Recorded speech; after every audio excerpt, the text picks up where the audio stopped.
What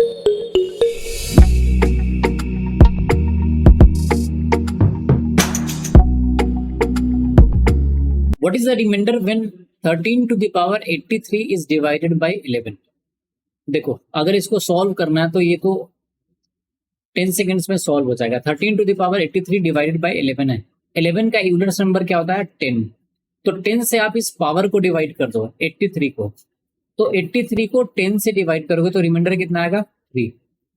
तो इस पूरे टर्म का रिमाइंडर वही होगा जो 13 टू द पावर 3 का रिमाइंडर होगा और डिवाइडेड बाय 11 के। तो फिर से आप इसको लिख सकते हो 13 into 13 into 13 and divided by 11। 11 से इसको डिवाइड करोगे 13 को तो रिमाइंडर 2, फिर 2 और फिर 2, तो अल्टीमेटली आपको मिल जाएगा 8/11। दैट इंप्लाई रिमाइंडर क्या हो जाएगा 8। सो हमारा आंसर क्या होगा ऑप्शन नंबर सी। अब ये मैंने पूरा कैसे किया है उसका लिंक पूरे थ्योरी का, रिमाइंडर के पूरे थ्योरी का लिंक मैं आई बटन में दे देता हूँ। आप वो वीडियो जरूर देखो सो दैट आपको ये इजीली समझ में आ जाए। अगर आप इसको कॉन्सेप्ट से भी सॉल्व करना चाहोगे तो भी इजीली सॉल्व कर सकते हो, उसमें भी कोई रॉकेट साइंस नहीं है।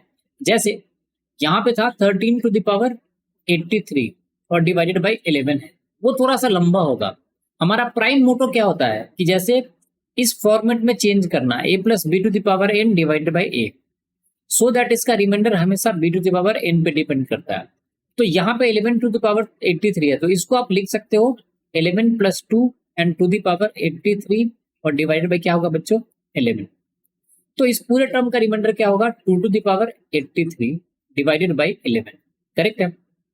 अब हमें इतना पता है कि 2 टू द पावर 5 किसके इक्वल होता है 32 के।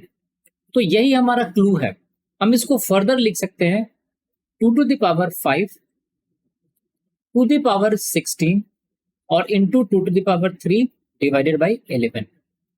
इससे क्या होगा, इसको हम लिख सकते हैं फर्दर 32 टू द पावर 16।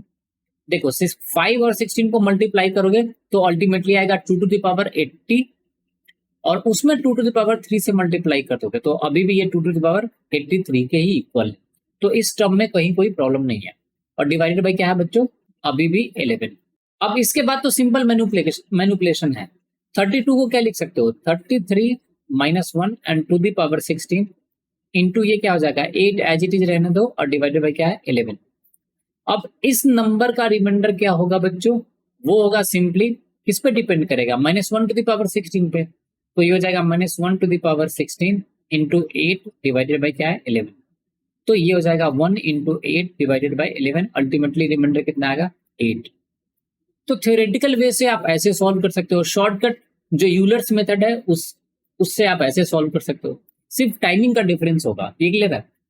मैंने लिंक दोनों वीडियो का लिंक मैंने आई बटन में दे दिया है, वहां पे जाकर आप देखो, आपका कॉन्सेप्ट सारा क्लियर हो जाएगा। सो आई होप ये समझ में आ गया। Thanks for watching the video. If you like the video do subscribe the channel and share the channel with your friends.